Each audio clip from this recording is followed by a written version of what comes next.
সালাম everyone, religious মাইন্ডসেটের আরও একটি ভিডিওতে সবাইকে স্বাগত। এই সিরিজের ভিডিওগুলোতে আমি পবিত্র কোরআনের আলোকে আমাদের প্রতিদিনের ধর্মচর্চায় নানান অসংগতি নিয়ে কথা বলি। ধর্ম, অধর্ম, ধর্মের অপব্যাখ্যা এবং ইসলামের প্রকৃত সৌন্দর্য সামনে আনার চেষ্টা করি। ভিডিও ডেসক্রিপশনে ক্লিক করে সিরিজের সবগুলো ভিডিও দেখতে পারেন আমার ইউটিউব চ্যানেলে। এই ভিডিওতে আমি ধর্মের আগাছা বা ধর্মান্ধতা নিয়ে কথা বলবো। আমার অনেক ইউনিভার্সিটি পড়ুয়া আত্মীয়, বন্ধুবান্ধব ধর্মের দিকে ঝুঁকছে, আলহামদুলিল্লাহ। কিন্তু এদের মধ্যে অনেকেই অরিজিনাল উৎস থেকে ধর্মকে না জানার কারণে বা প্রকৃত সত্য যাচাই করতে না পারার কারণে বা তার প্রয়োজন বুঝতে না পারার কারণে বিশেষ ধর্মীয় গোষ্ঠীর অন্ধ অনুসরণ করে। তারা ধর্মের নামে যা বুঝিয়ে দিচ্ছে তাই চিন্তা গবেষণা ছাড়াই প্রচার করছে, যার কাউন্টার ইফেক্ট হিসেবে ধর্ম সম্পর্কে বিরূপ ধারণাও তৈরি হচ্ছে। আমি কয়েকজন অমুসলিম, নাস্তিক, অ্যাগনস্টিকের সাথে কথা বলেছি। ইসলাম সম্পর্কে তাদের যত অভিযোগ তার বেশিরভাগ আসলে ইসলামের সাথে সম্পর্কিতই না। কিন্তু অনেক ধর্ম প্রচারক এসবের পক্ষে অদ্ভুত হাস্যকর যুক্তি দিচ্ছেন, অথচ এমন বেশিরভাগ প্রশ্নের সহজ উত্তর হচ্ছে এসব ধর্মের অংশ নয়। প্রতিটা ধর্মের মূল গ্রন্থগুলো যথাযথভাবে অনুসরণ করলে দেখবেন মুক্ত চিন্তা, প্রগতিশীলতা, পরমত সহিষ্ণুতা, মানবিক মূল্যবোধের কথা সবচেয়ে বেশি ধর্মগ্রন্থেই বলা হয়েছে। কিন্তু যারা ধর্মের দোকান খুলে বসেছেন তারা আপনাকে ধর্মের প্রকৃত সত্য জানতে দিবে না, আপনাকে চিন্তা গবেষণা করতে দিবে না। অথচ স্বয়ং আল্লাহ বলছেন, ইন্না শাররা দাওয়াবি ইনদাল্লাহি সুম্মুল বুকমুল্লাযিনা লা ইয়াকিলুন। Indeed, the worst of living creature in the sight of Allah are the deaf and dumb who do not use reason. নিশ্চয়ই আল্লাহর নিকট নিকৃষ্টতম বিচরণশীল প্রাণী হচ্ছে বধির, বোবা, যারা নিজেদের আকলকে ব্যবহার করে না। লা ইয়াকিলুন মানে আকল ব্যবহার করে না। আল্লাহ মানুষকে রিজনিং, চিন্তা বা গবেষণার শক্তি সম্পন্ন একটি মস্তিষ্ক দিয়েছেন। যারা এর ব্যবহার করে না তারা আল্লাহর চোখে শুধু মানুষের মধ্যে নয়, সমগ্র প্রাণীকুলের মধ্যে নিকৃষ্টতম জীব। আমার ভিডিওগুলোতে প্রায় সবাই ইতিবাচক, উৎসাহব্যঞ্জক মন্তব্য করলেও কিছু কিছু নেগেটিভ কমেন্টও পাই।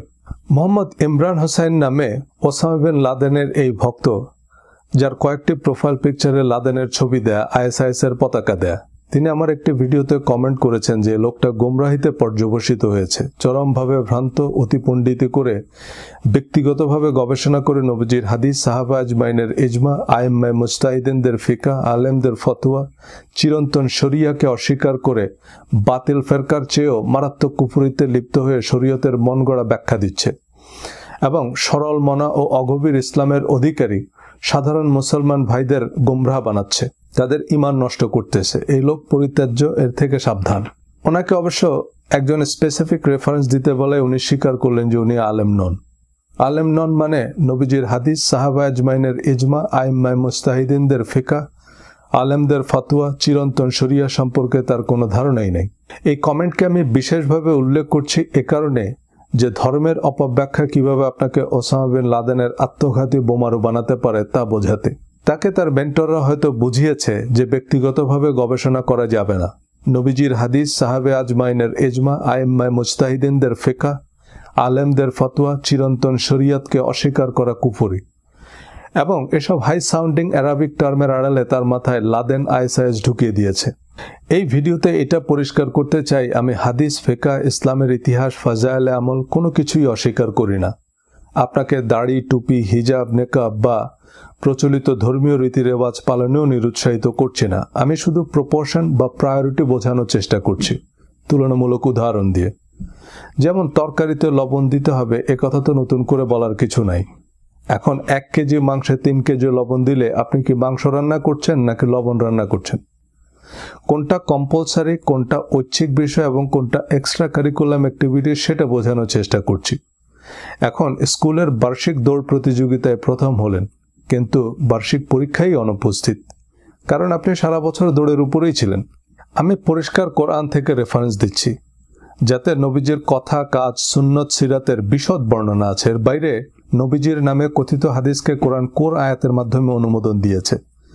কোরআনের সাথে অসংগতিপূর্ণ, অতিরঞ্জিত সাহাবে আজমাইনের ইজমা, আইম্মায়ে মুজতাহিদিনদের ফিকা, আলেমদের ফতোয়ার ভিত্তি কি? কোরআনের সাথে সংগতিহীন চিরন্তন শরিয়া আবার কি?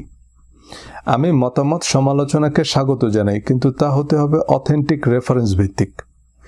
কোরআনের বাইরে অতিরিক্ত কোনো নির্দেশনা নবীজির জন্যেও যে নাজিল হয়নি তা কোরআন থেকে খুব সহজেই অনুমান করা যায়। সূরা আহজাবের 50 নং আয়াতে নবীজির জন্য বিয়ের বিশেষ বিধান দিয়ে বলা হয়েছে, খালিসাতাল লাকা মিন দুনিল মুমিনিনা, এই বিধান শুধু তোমার জন্য, মুমিনদের অন্যান্যদের জন্য নয়। যে বিধান আমাদের জন্য প্রযোজ্য নয়, we have nothing to do with that. নবীজির স্ত্রীদের অন্যত্র বিবাহ বা নবীজির সাহাবীদের বিনা অনুমতিতে নবীজির গৃহে প্রবেশের নিষেধাজ্ঞা কোরআনের আয়াতের মাধ্যমে দেওয়ার প্রয়োজন ছিল না। 1400 বছর পরের মানুষদের জন্য তো এসব বিধান প্রাসঙ্গিকই না। এটা শুধু নবীজিকে জানিয়ে দিলেই হতো, আর নবীজি ওনার স্ত্রী বা সাহাবীদের বলে দিলেই মিটে যেত, কারণ তা জলজ্জান্ত হাদিস। হাদিস নিয়ে আমার 3 পর্বের ধারাবাহিকে আরও বিস্তারিত বলেছি। আমি কিছুদিন আগে আমার এক বন্ধুর সাথে কথা বলেছি রিভিউয়ার হিসাবে, যে আমি কি ভুল কিছু বলছি। ও ইসলামিক স্টাডিজের সহকারী অধ্যাপক, QRF এর অনারারি ফেলো। আমরা একসাথে ঢাকা আলিয়া মাদ্রাসায় পড়েছি। পরে ঢাকা বিশ্ববিদ্যালয়ে আমি আন্তর্জাতিক সম্পর্ক এবং ইসলামিক স্টাডিজে পড়ে। এরপর আমরা একই সুপারভাইজারের অধীনে PhD গবেষণা করি। ও আমাকে বলল, আমাকে নাকি অনেকে আহলে কোরআন বলছে। তা আমি বললাম, আহলে কোরআন কি জিনিস? বলে, এরকম একটা দল আছে যারা হাদিস মানে না। আমি বললাম, আমি হাদিস মানি না, কে বলছে? কোরআন কি হাদিস নয়? ওয়ামান আসদাকু মিনাল্লাহি হাদিসান, আল্লাহর চেয়ে আর কার হাদিস বেশি সত্য? বলে, এই যে হাদিসের নামে জালিয়াতি শিরোনামে ভিডিও বানাইছেন, তো এই নামে আমার আগে ডক্টর আব্দুল্লাহ জাহাঙ্গীর স্যার একটা বই লিখছে। আমি বললাম, আপনি তো সার্টিফাইড মুহাদ্দিস, ইসলামিক স্টাডিজে PhD, আপনি আমাকে একটু বলেন তো হাদিস এবং তাফসির সহি বা গ্রহণযোগ্য হওয়ার প্রধান শর্ত কি কি? 1, তা কোরআনের বক্তব্যের বিরোধী, ভিন্ন বা অসামঞ্জস্যপূর্ণ হতে পারবে না। 2, তা প্রতিষ্ঠিত বৈজ্ঞানিক ধারণার পরিপন্থী হতে পারবে না। এখানে বিজ্ঞান মানে বিশেষ জ্ঞান বা গবেষণালব্ধ প্রমাণিত জ্ঞান। দেখুন, সক্রেটিস, অ্যারিস্টটল, রবীন্দ্রনাথের দর্শন যদি আমাদের সময়ে অপ্রয়োজনীয় হতো, তবে আমরা তাদের নামও জানতাম না। তাদের চিন্তা দর্শন কালের সীমা ছাড়িয়েছে, কারণ তা আমরা আমাদের যুগের প্রয়োজন অনুযায়ী কাজে লাগাতে পারছি। ফিলিপ কটলারকে আমরা মার্কেটিংয়ের জনক হিসেবে চিনি, অথচ সেই ফিলিপ কটলার বলছেন মার্কেটিংয়ের জনক নাকি অ্যারিস্টটল। প্রফেসর কটলারের মতে তিনি অ্যারিস্টটলের ধারণাকে যুগোপযোগী করে উপস্থাপন করেছেন মাত্র। সর্বযুগের জন্য নাজিলকৃত কোরআন কালোত্তীর্ণ হবে তখন যখন এই কোরআনকে আমরা আমাদের যুগের জ্ঞান অনুযায়ী ব্যাখ্যা করতে পারব। কালোজিরায় মৃত্যু ছাড়া সর্বরোগের নিরাময় আছে, এটা শুধু আধুনিক চিকিৎসা বিজ্ঞানের প্রতিষ্ঠিত ধারণার পরিপন্থী নয়, 1400 বছর আগের প্রচলিত প্রতিষ্ঠিত চিকিৎসা পদ্ধতিরও পরিপন্থী। এমন অযৌক্তিক অবৈজ্ঞানিক কথা নবীজি বলতে পারেন না, সুতরাং এটা হাদিস হিসাবে ডিসকোয়ালিফাইড। আজওয়া খেজুর খেয়ে বিষ পান করলে বিষ কাজ করবে না, এটা আপনার খেজুরের বিক্রি বাড়াতে সহায়তা করলেও এর ন্যূনতম বৈজ্ঞানিক ভিত্তি নেই, সুতরাং এটা নবীজির নামে স্পষ্ট মিথ্যাচার। আমার কয়েকজন শাইখুল হাদিস বন্ধুর ফেসবুক ওয়ালে কদিন ধরে এমন একটা পোস্ট দেখছি যে খ্রিস্টানদের সাথে একটা বিতর্কে একজন ইসলামিক স্কলার প্রকাশ্যে বিষ পান করেন আজওয়া খেজুর সংক্রান্ত হাদিসের সত্যতা প্রমাণের জন্য। যারা এই ক্যাপশন সর্বস্ব পোস্ট শেয়ার করছেন তারা এই ঘটনার সত্যতা তো যাচাই করেনি, ন্যূনতম চিন্তাভাবনাও করেননি যে ব্রিটেনের মতো দেশে জনসম্মুখে বিষ পান আদৌ সম্ভব কিনা। কোরআনের সাথে সামঞ্জস্যপূর্ণ, প্রতিষ্ঠিত বৈজ্ঞানিক ধারণার সাথে সংগতিপূর্ণ, সকল মানদণ্ডে উত্তীর্ণ কোরআনের ব্যাখ্যা হিসেবে বিবেচিত প্রকৃত হাদিসের সংখ্যা কত? উত্তর, প্রায় 3000, যার প্রকৃত সাইজ হবে কোরআনের অর্ধেক। এবার আমার হাদিস ও তাফসির নিয়ে প্রথম ভিডিওতেই দেখুন আমি তা পরিষ্কার করে উল্লেখ করেছি। মজার বিষয় হচ্ছে, এই হাদিসগুলোর আলোচনা করলে দেখবেন আমি হাদিস বিরোধী কিছুই বলিনি, কিন্তু বাজারে হাদিস আছে কত? 35 লক্ষ। এ শুধু সুন্নিদের হাদিস, শিয়াদের হাদিস আবার ভিন্ন। এরকম প্রতিটা মাযহাব, উপমাযহাব, তরিকা, ফেরকা সবার আলাদা আলাদা হাদিসের সিলেকশন আছে। হাদিসের সুবিধা হচ্ছে আপনি আপনার স্বার্থ অনুযায়ী সেটাকে সহি বা জাল বলতে পারবেন, যেটা কোরআনের বেলাতে সম্ভব নয়। এত হাদিস কারা ম্যানুফ্যাকচার করলো? ধর্মের দোকানদাররা। দুনিয়ার বড় বড় সব মুহাদ্দিসরা একমত জাল হাদিসের সংখ্যা কয়েক লক্ষ, কিন্তু কোন হাদিসগুলো জাল সে বিষয়ে অবশ্য সর্বকালের সেরা মুহাদ্দিসরাও একমত হতে পারেননি। হাদিসের যেহেতু সত্যতা নিরূপণের জটিল ব্যাপার থাকে, তাই কোয়ালিফাইড মুহাদ্দিস ব্যতীত যে কেউ যত্রতত্র হাদিস বর্ণনা করতে পারবে না, এটা হাদিস বর্ণনার একটা শর্ত। ঠিক যেমন কোয়ালিফাইড ডাক্তার ছাড়া যে কেউ চিকিৎসা করতে পারবে না, কিন্তু ফেসবুকে এখন মাশাআল্লাহ সবাই কপি পেস্ট মুহাদ্দিস। আমি কাউকে নামাজে নিরুৎসাহিত করছি না, প্রচলিত পদ্ধতির নামাজকে ভুলও বলছি না, শুধু বোঝানোর চেষ্টা করছি কোরআনে সালাত দ্বারা কি বলা হয়েছে, কেন হয়েছে, যাতে আপনি নিজস্ব চিন্তা গবেষণার আলোকে উপলব্ধি করতে পারেন নামাজের প্রটোকল কি হওয়া উচিত। আল্লাহ যেহেতু কোনো বিশেষ পদ্ধতি নির্ধারিত করে দেননি, তাই যে যেভাবেই সালাত আদায় করছেন কারোটাকে ভুল বলার এখতিয়ার নেই। কোরআনের সালাত বনাম আমাদের নামাজ শিরোনামে আমার ভিডিওতে অনেকেই কমেন্ট করেছেন যে প্রচলিত নামাজের বিবরণ হাদিসে আছে। এখন আমি যদি হাদিসের সালাত এবং আমাদের নামাজ শিরোনামে একটা ভিডিও বানাই, দেখবেন আমাদের সালাতের বিবরণ হাদিসেও নেই। তো আমরা সালাত পড়ি সাহাবে আজমাইনের ইজমা, আইম্মায়ে মুজতাহিদিনদের ফিকহ, আলেমদের ফতোয়া এবং কথিত চিরন্তন শরিয়ার ভিত্তিতে। কি বুঝলেন? সাহাবায়ে আজমাইনের ইজমা মানে সকল সাহাবীর ঐক্যমত। কবে, কোথায়, কোন বিষয়ে নবীজির সকল সাহাবী একমত হয়েছিলেন তা ভেরিফাই করার যেহেতু কোনো সুযোগ নেই, সুতরাং সাহাবায়ে আজমাইনের ইজমা একটা বোম্বাস্টিক আরবি বলে দিলাম, বাস পাবলিক চুপ। কোনোভাবে যদি আপনি প্রধান সাহাবীদের সম্মিলিত রায়ের নথি উদ্ধার করতে পারেন, তাহলে দেখবেন আমাদের নামাজের বিবরণ তো সেখানেও নাই। তাহলে আইম্মায়ে মুজতাহিদিনদের ফিকহ, এই হাই সাউন্ডিং আরবি শব্দটির অর্থ হচ্ছে ইমামগণ যারা ইজতিহাদ বা গবেষণা করে আমাদেরকে ধর্মের একটা রেডিমেড ফর্মুলা দিয়ে গেছে। যেমন আমরা হানাফিরা ইমাম আবু হানিফার বই অনুযায়ী নামাজ পড়ি, কিছুদিন পর ইমাম শাফি এসে বললেন তোমাদের নামাজ রোজা কিছুই হয় না, তো নামাজ কেমনে পড়তে হবে এই মর্মে উনি আবার একটা বই লিখলেন, সেটা অবশ্য হানাফিরা গ্রহণ করেনি। নাসিরউদ্দিন আলবানী এসে বললেন তোমাদের কারোরটা হবে না, নামাজ পড়তে হবে নবীজি যেভাবে পড়েছেন। ভালো কথা, তো নবীজি কিভাবে পড়েছেন এ প্রসঙ্গে উনি একটি বই লিখলেন। অর্থাৎ দিন শেষে উনি ইমাম আবু হানিফার কাজটাই করলেন। আহলে হাদিসের লোকেরা সেই বই অনুযায়ী নামাজ পড়ে, যা কার্যত আলবানী মাযহাব।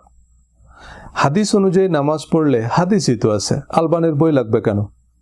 এখানেই শেষ নয়, আহলে হাদিসের সবচেয়ে বড় তিনজন পণ্ডিত নাসিরউদ্দিন আলবানী, ইবনে উসাইমিন, ইবনে বাজ, এদের মধ্যে কমপক্ষে 450 বিষয়ে মত পার্থক্য আছে। এমনটা হানাফি, শাফি, হাম্বলি পণ্ডিতদের মধ্যেও আছে। এরপর এই রোগ যাতে আর না ছড়ায় তার জন্য লকডাউনের আইডিয়া হিসেবে তাকলিদের ধারণা আসে, অর্থাৎ যে মাযহাবে আছে সেখান থেকে নড়াচড়া করা যাবে না, সেই মাযহাবের রুলস রেগুলেশন নিয়ে প্রশ্ন তোলা যাবে না, এর বাইরে নিজস্ব গবেষণা করলেই সে গায়রে মুকাল্লিদ বা তাকলিদ অস্বীকারী। এভাবেই উদ্দেশ্যবাদীরা ডাল চাল মিশিয়ে আমাদের বসিয়ে দিল যে তোমরা বসে বসে এগুলো আলাদা করো, আমরা একটু দুনিয়াটা চালাই। আমি বাংলায় কোরআন পড়তে বলি, তাই অনেকের ধারণা আমি আরবি পারি না। আমি মাদ্রাসায় পড়েছি, আরবিও জানি, কিন্তু মাদ্রাসায় যত কিতাব পড়ানো হয়, নাহু, সরফ, শরহে বেকায়া, নুরুল আনোয়ার, কুদুরি, বালাগাত, ফাসাহাত, মান্তেক, মাজদার, ফারায়েজ, নেকতাহারির, এগুলো কোরআন বোঝার জন্য খুব একটা লাগে না। উচ্চতর একাডেমিক গবেষণার জন্য হয়তো প্রয়োজন হয়। কওমি মাদ্রাসার সর্বোচ্চ ডিগ্রি কি?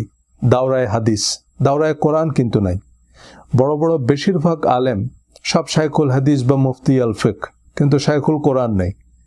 সরকারি মাদ্রাসা থেকে যারা কামেল পাশ করে 95 ভাগই হয় মুহাদ্দিস নয় মুফতি। বাংলাদেশের 95 ভাগ মাদ্রাসায় তাফসির বিভাগই নেই। অনেকের দাবি আপনি আরবি ভাষা ব্যাকরণ না বুঝলে কোরআন যথাযথভাবে বোঝা সম্ভব নয়। ভালো কথা, তো সেই আরবি ভাষা ব্যাকরণ জানা আন্তর্জাতিক খ্যাতিসম্পন্ন মুফাসসিরে কোরআন তো আরবি সুর করে তেলাওয়াত করে তারপর বাংলাতে তর্জমা করেই বোঝাবেন, এবং আপনি শেষ পর্যন্ত ওই বাংলাটুকুই বুঝবেন। কোরআনের প্রসিদ্ধ অনুবাদগুলো আরবি ভাষা ব্যাকরণ আনুষঙ্গিক বিষয়াদি জানা আলেমরাই করেছে। সৌদি আরবের king Fahd complex for the printing of the holy Quran এবং বাংলাদেশের ইসলামিক ফাউন্ডেশন বিশেষজ্ঞ আলেম ভাষাবিদদের সমন্বয়ে গঠিত সম্পাদনা পর্ষদের মাধ্যমে কোরআনের যথাসাধ্য নির্ভুল অনুবাদ প্রকাশ করে। সুতরাং শুধু মানুষকে হাইকোর্ট দেখিয়ে কোরআনের সত্য থেকে দূরে রাখার কোনো মানে হয় না। অনেক হাফেজি মাদ্রাসা আছে খোদ আমেরিকা, ইউরোপেও। এখানে কোরআনের পাখিরা কোরআন মুখস্থ করে। কোরআনে হাফেজ মানে আমরা সবাই জানি যার কোরআন মুখস্থ, কিন্তু হেফজ মানে মুখস্থ করা নয়, সংরক্ষণ করা। যেমন আল্লাহ হাফেজ মানে আল্লাহ আপনার হেফাজত করুক, নাকি আল্লাহ আপনাকে মুখস্থ করুক। একটা সময় ছিল যখন কাগজ ছাপাখানা ছিল না, তখন মুখস্থ করা ছাড়া কোরআন সংরক্ষণ প্রায় অসম্ভব ছিল। এই হাফেজরা জীবন্ত কোরআন হিসাবে সারা পৃথিবীতে ছড়িয়ে পড়েছিল কোরআন প্রতিষ্ঠা করতে। কিন্তু এখন কোরআন মুখস্থ করা কি কোরআন সংরক্ষণের জন্য জরুরি? হিফজুল কোরআন প্রতিযোগিতা হয়, আমাদের হাফেজরা বিশ্ব চ্যাম্পিয়ন হন, আলহামদুলিল্লাহ। কিন্তু অনেক হাফেজও কোরআনের অর্থ জানে না, কারণ কোরআনের অর্থ জানার দরকার নেই। অর্থ না বুঝে কোরআন তেলাওয়াত করলেও প্রতি হরফে 10 নেকি। এই ডাহা মিথ্যা কথাটাও যে কোরআনে নাই, এটা আপনি অর্থ পড়লেই বুঝে ফেলবেন। তেলাওয়াত শব্দের অর্থ পাঠ করা বা পড়া। এখন অর্থ না বুঝলে সেটা কি পড়া? আপনি চাইনিজ ভাষায় মেডিকেল সায়েন্সের সব বই অর্থ না বুঝেই মুখস্থ করলেন, এখন চিকিৎসা করবেন কেমনে? বেশিরভাগ ধর্মপ্রাণ মানুষ তাদের পছন্দের আলেমরা যা বলছে তাই অন্ধের মতো অনুসরণ করে। কোরআন কি বলছে তা জানার প্রয়োজনও মনে করে না। কোরআন তেলাওয়াত শোনাও সওয়াব, কিন্তু অর্থ না বুঝলে সেটা কি শোনা? সূরা আরাফ 204, ওয়া ইযা কুরিয়াল কুরআনু ফাসতামিউ লাহু ওয়া আনসিতু লাআল্লাকুম তুরহামুন। And when the Quran is recited, then listen to it and remain silent that you may receive mercy. Ansitu, or be silent, which is referring to any internal dialogue or preconceived notion needs to be silent. অর্থাৎ আমাদের যে কোনো পূর্বানুমানকে mute করে কোরআন বুঝতে হবে, নিজেদের সুবিধা বা পছন্দ অনুযায়ী বুঝলে হবে না। অর্থ না বুঝে কোরআন পড়া বা শোনা হচ্ছে সুম্মুন বুকমুন, বধির ও বোবা। আর না বুঝে তর্ক করার নাম হচ্ছে লা ইয়াকিলুন, নিজের আকলকে ব্যবহার না করা। আপনাকে কোনো ধর্মগুরুর গুটি হয়ে বসে থাকতে হবে না। বাংলা লিংকের একটা বিজ্ঞাপন ছিল, হেই দিন কি আর আছে, দিন বদলায় গেছে না। এখন বাংলা অনুবাদ সহ কোরআন তো সবার হাতে হাতে। কেউ কোনো ফতোয়া দিলে আগে জিজ্ঞেস করবেন এই কথাটা কোরআনে আছে। আপনি সে বিষয়ক আয়াতগুলোর অনুবাদ পড়ে দেখুন, যেখানে কনফিউশন কয়েকটা অনুবাদ ক্রস চেক করুন। কাউকে অন্ধের মতো কেন অনুসরণ করবেন? যে কথা কোরআনে নাই তা কোনো হাদিসে থাকলেও সে হাদিস অ্যাডমিসিবল নয়। এ বিষয়ে আইম্মায়ে মুজতাহিদিনরাও একমত, সাহাবে আজমাইনের ইজমাও তাই। ইমাম আবু হানিফা সহ সকল মুজতাহিদিন তাদের বইয়ের ভূমিকায় বলে গেছেন যে তাদের কোনো বক্তব্য যদি কোরআন এবং সহিহ সুন্নাহর পরিপন্থী হয়, সেক্ষেত্রে তাদের বক্তব্য গ্রহণযোগ্য নয়।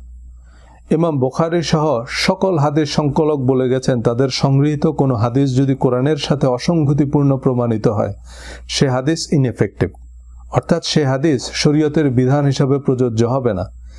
দুনিয়ার কোনো আলেম কি বলেছে বা বলতে পারবে যে তার ফতোয়া কোরআনের সাথে কন্ট্রাডিক্টরি হলেও সে ফতোয়া আমলযোগ্য? সুতরাং আপনি তামাম জাহান ঘুরে যত সোনা দানাই সংগ্রহ করেন, দিন শেষে কোষ্ঠী পাথর হচ্ছে কোরআন। কোরআন বলবে সে সোনা আসল না নকল, 22 ক্যারেট না 24 ক্যারেট। দেখুন, আমি হাদিস, ফিকহ, ফাজাইলে আমল সবই মানি এবং সবাইকে মানতেও বলি, কিন্তু কোরআন মানবেন কোরআন হিসাবে, হাদিস মানবেন হাদিস হিসাবে, কিচ্ছা কাহিনী মানবেন কিচ্ছা কাহিনী হিসাবে। কোরআন হচ্ছে নবীজি সাল্লাল্লাহু আলাইহি সাল্লামের হাদিস, যেটা তিনি বর্ণনা করেছেন আল্লাহর বাণী হিসাবে। এটা প্রতিটা মুসলমানের অবলিগেটরি বিলিফ।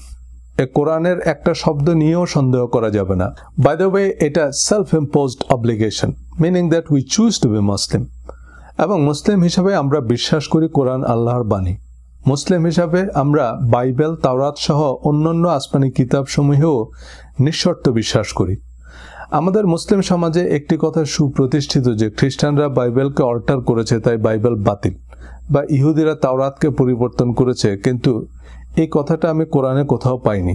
বরং কোরআন বলছে এদের মধ্যে কোনো পার্থক্য করা চলবে না। লা নুফাররিকু বাইনা আহাদিম মিনহুম। ভিন্ন ধর্মাবলম্বীদের সম্পর্কে কোরআন শিরোনামে আরেকটি ভিডিওতে বিস্তারিত বলবো। বুখারী, মুসলিম সহ অন্যান্য সংগৃহীত হাদিস বিশ্বাস করবেন যে এটা সত্য, মিথ্যা, উদ্দেশ্য প্রণোদিত যে কোনো কিছুই হতে পারে।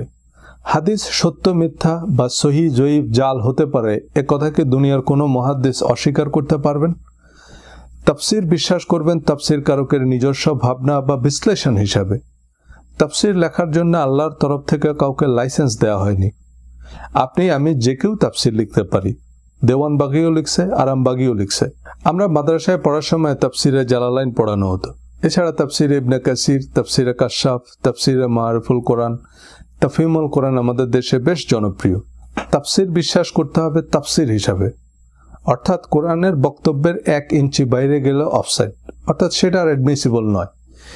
ইতিহাসকে বিশ্বাস করবেন ইতিহাস হিসাবে, ইতিহাস লিখে সরকারি দল, এবং তারা আপনাকে যা বিশ্বাস করাতে চায় তাই ইতিহাস। ইসলামের ইতিহাসের প্রধান ঐতিহাসিক হচ্ছেন আমেরিকার প্রিন্সটন ইউনিভার্সিটির সাবেক অধ্যাপক ফিলিপ কে হিট্টি বা P K Hittite.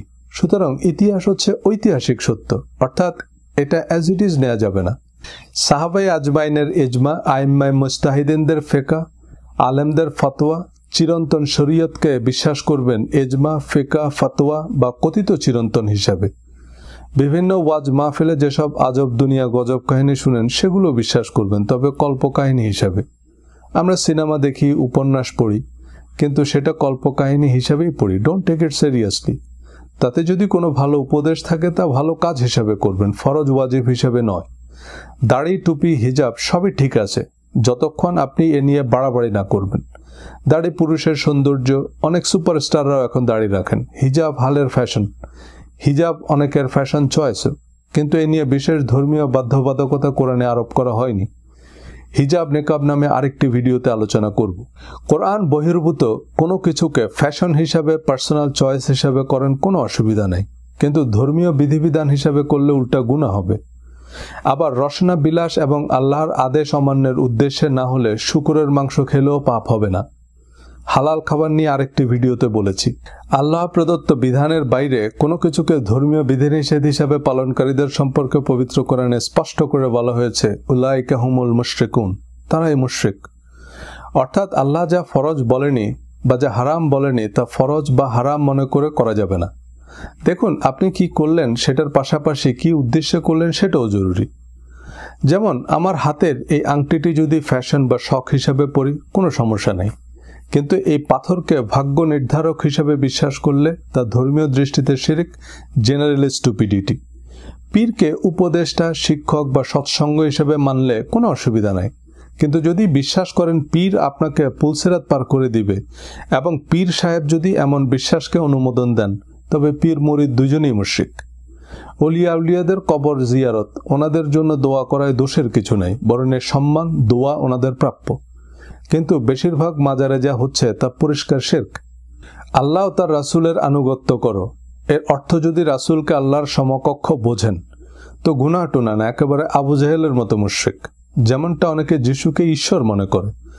Abu Jahl, Abu Lahab নাস্তিক ছিল না, বরং মস্ত বড় ধার্মিক ছিল, কিন্তু রেফারি অফসাইডের বাঁশি বাজানোর পরও গোল দিছে, তাই গোল তো হয়ই নাই, উল্টা লাল কার্ড খাইছে। কোরআন পড়েন, কোরআন নিয়ে চিন্তা গবেষণা করেন, দেখবেন সবকিছুই পরিষ্কার। কিন্তু যারা কোরআন উল্টিয়েও দেখে না, নিজেদের পছন্দের আলেমদের অন্ধ অনুসরণ করে এবং তাদের আলেমদের কথার সাথে না মিললে কোরআনের রেফারেন্সকেও গোমরাহি বলে দেয়। সূরা মুলক 10 নম্বর আয়াতে আল্লাহ বলেছেন, ওয়াকালু লাউ কুন্না নাসমাউ আও নাআকিলু মা কুন্না ফি আসহাবিস সাঈর। আর তারা বলবে, যদি আমরা শুনতাম অথবা না আকলু, আমাদের আকলকে কাজে লাগাতাম, অর্থাৎ চিন্তা গবেষণা করতাম, তাহলে আমরা জ্বলন্ত আগুনের অধিবাসীদের মধ্যে থাকতাম না। সুতরাং আপনার গবেষণা আপনাকে করতে হবে, আপনার স্টাডি অ্যানালাইসিস করার দায় আপনার, কারো রেডিমেড ফর্মুলা নেওয়া যাবে না। আমি নিউ ইয়র্কে থাকি, জীবন জীবিকার প্রয়োজনে পেশাগত কাজে ব্যস্ত থাকতে হয়, সবার সব প্রশ্নের উত্তর দেওয়া সম্ভব হয় না। তাই যারা কোরআন নিয়ে নিরবিচ্ছিন্ন গবেষণা করেন আমি তাদের রেফারেন্স দিই। মিস্টার পান্না চৌধুরী, উনি সার্বক্ষণিক কোরআন গবেষণা করেন, ওনার অফিসে নিয়মিত কোরআনের পাঠচক্র হয়, পাঠচক্রে অংশ নিয়ে সহজে কোরআন বুঝতে পারবেন। কোরআন রিসার্চ ফাউন্ডেশন QRF একনিষ্ঠভাবে কোরআন ভিত্তিক গবেষণা করছে এবং নিয়মিত আলোচনা অনুষ্ঠানের আয়োজন করে বলে কয়েকজন আমাকে জানিয়েছেন। কোরআনের কাছাকাছি থাকুন, প্রকৃত উৎস হতে সত্যকে জানুন। আল্লাহ আমাদের সকলের সহায় হন। ধন্যবাদ।